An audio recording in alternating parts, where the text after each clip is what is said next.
So let's bring in the man charged with getting Hillary Clinton's economic agenda across. Gene Sperling is former national economic advisor to President Clinton. He helped negotiate the '93 Budget Reduction Act, which resulted in a $236 billion surplus. Gene, welcome. Donald Trump has just outlined some specific tax cuts. He's going to lower the corporate tax rate to 15% from 35%.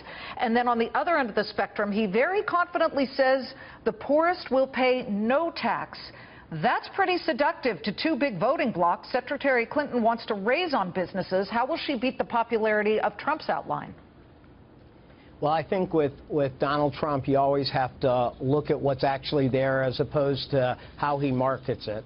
So, for example, the real highlight of this plan is really a doubling down on what's people call trickle-down economics. It's a doubling down on probably the parts of his tax cut that will most contribute to economic inequality. And here's the basics.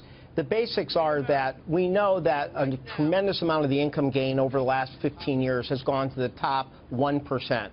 If you look at what how his tax code's been judged, almost 90% went to the top 1%. And what he's doubled down on is this 15% solution. That means that not only will the biggest companies pay 15%, but everybody who has any type of pass-through income. So more than half of the 400 richest people in the United States have pass-through income. But Gene, let me just jump in here because I know what people on Donald Trump's side will say, and they in essence will say, how do you explain that under President Obama, that wealth gap between the 1% and then the middle and lower classes turned into a yawning divide? And she's attaching herself to much of what President Obama did. Well, you know, everything President Obama did was trying to attack those issues of income inequality. But it grew. Look at this, 15%.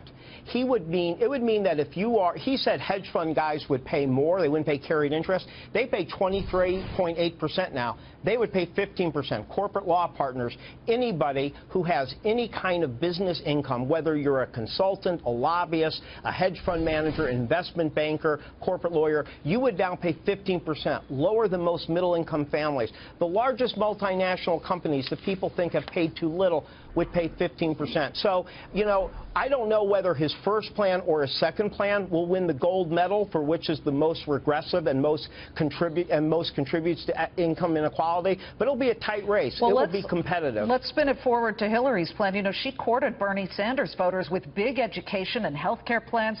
Those are huge programs with massive costs. What is Hillary Clinton going to commit to reduce? And I'm talking beyond tax increases on big business, which we know simply do not cover it all, Gene.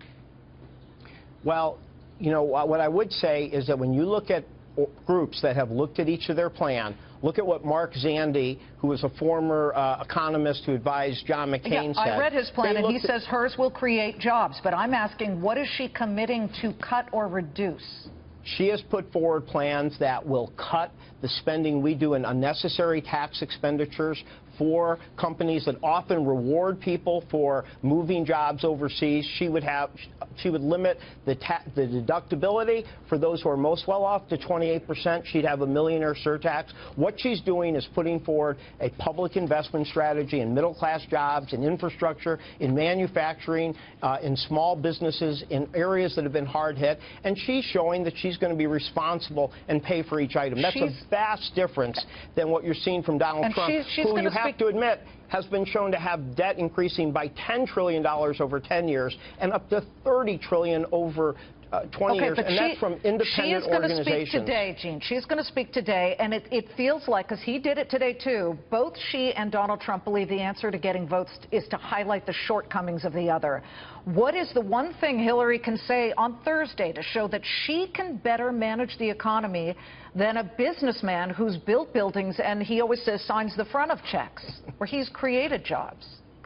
Well, a businessman who is known for actually stiffing the small business contractors and suppliers for his company. I don't think his record shows a whole lot of commitment to workers or small business. She's going to talk about how you encourage jobs here that are win-wins. They're good for our long-term productivity, but they're good for jobs now. That means a major infrastructure plan. That means the largest jobs plan since World War II. It's going to focus on manufacturing, on innovation, on small business. Why? Because those are jobs that are created here and that grow here and create middle-class jobs here in the United States. What we want to see is how people will pay on both sides of this. Gene, we appreciate you coming on. Gene Sperling, former National Economic Advisor to Presidents Clinton and Obama, and we are